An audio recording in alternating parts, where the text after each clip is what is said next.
Today we are diving into 7 pretty interesting facts about isopods. Here is the interesting or the dangerous part for us. I would say there's something like superheroes, the isopod Methuselah.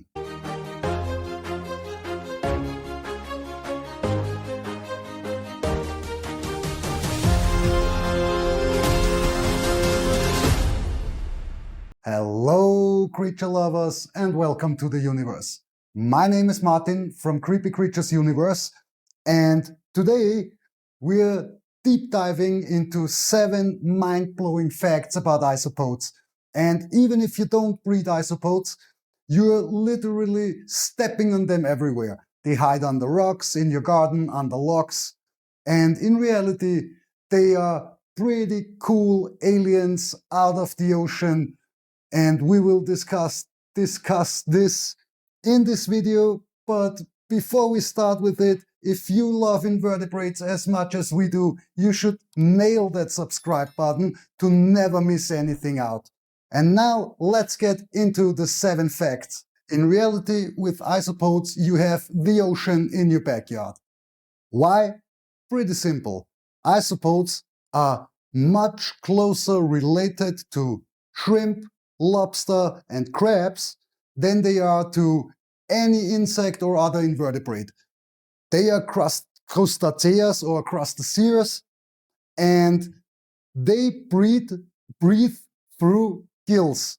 And here is the interesting or the dangerous part for us. Since they breathe through gills, they are very sensitive to dry out. So they always need a fluid film over their gills that they can absorb oxygen. So if they dry out, they basically get out of air. Next one is also a pretty interesting one, and I don't know how to describe it. Listen and then tell me how to call it. Fact is, most living organisms, including us humans, have a pretty bad problem in absorbing heavy metals. We get poisoned, they get stored, they get bind in our bodies, and we get poisoned from it. Isopods can absorb heavy metals in a huge amount, and the pretty cool thing is they are bioindicators. So if you analyze or you want to analyze the heavy metals in soil, isopods can do that for you, or you can analyze the heavy metals in the isopods.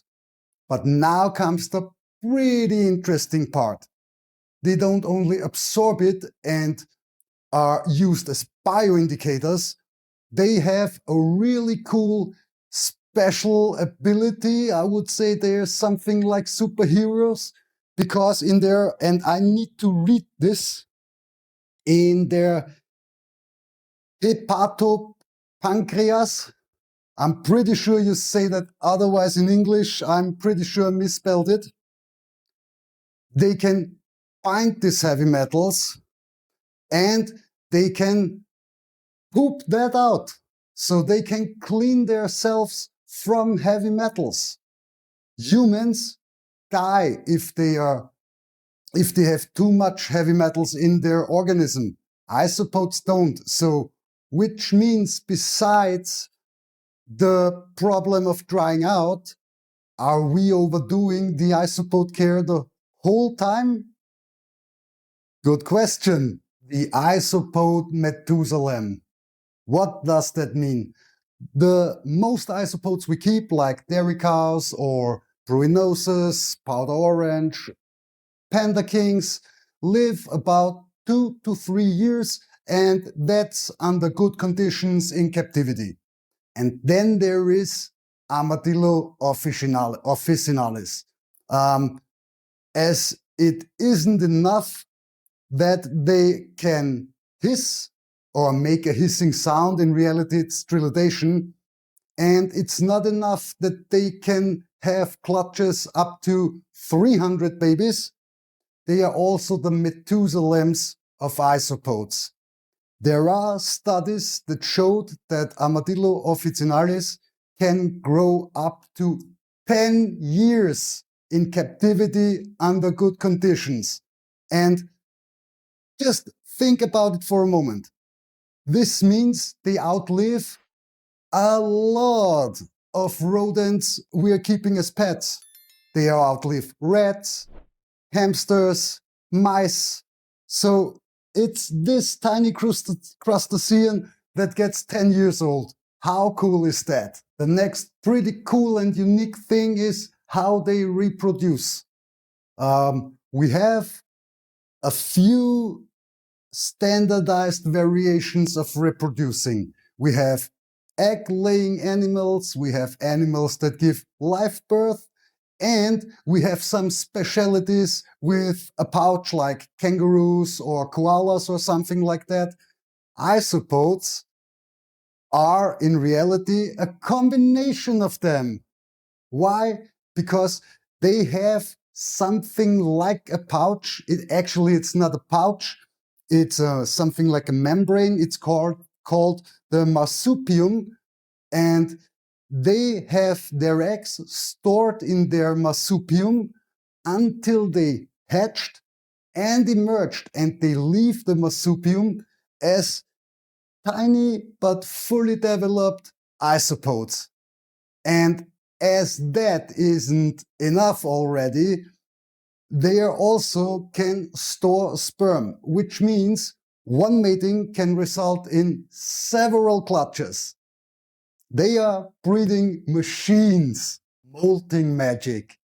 As you know, isopods need to molt to grow, which means they get out of their old hard exoskeleton and have a new soft exoskeleton which will grow a bit, so they get bigger after every molt.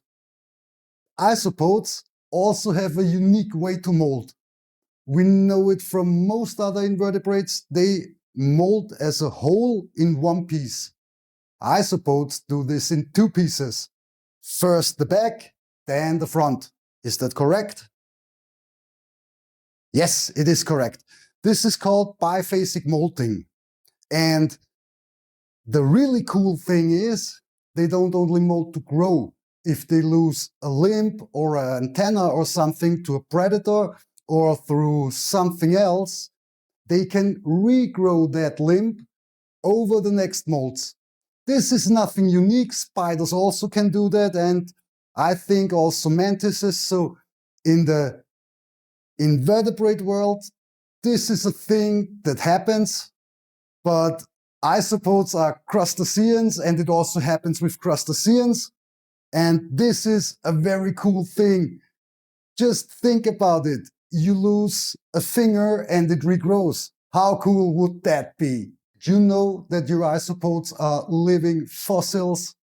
Why? Pretty simple. The first isopods emerged about 300 million years ago. 300 million years ago. I mean, unbelievable. Between the first emerge of an isopod and today, the dinosaurs came up and got extinct. Continents shifted around and became what we now call the Earth. Isopods saw all of that, and their basic design is this kind of perfect that there is no really evolution in isopods. Of course, species evolved and other species got extinct, but their basic design stayed the same. So how perfect can an organism be to not evolve over 300 million years? The last one is not exactly about isopods, but I want to tell it anyways because it is important to know. And it's called the Blue Death. And those are a form of virus, and it's called iridoviruses. I'm not sure if I'm spelling it right. I will spell it down, write it down here. Those kind of virus infects isopods, and the pods became get a really cool blue shine. So if you are collecting isopods outside and you find really blue ones, leave them. Turn around, go away. You don't want to have this kind of virus anywhere near your isopods because it's a death sentence. So if you have single blue shiny isopods, yeah, if you get a species that is blue, that doesn't matter. But if you have this shiny blue, I tried to find a picture to show it here somewhere. If you have this blue in a wild colony or you see them in isopods you want to buy, leave it. Fingers away, turn around and run. You don't want to have aridoviruses in your breeding setups. That's an absolute no-go. And with that being said, you saw there are pretty cool, interesting things about isopods. They are so fascinating animals. And from here on, at this point, nothing more to say from me.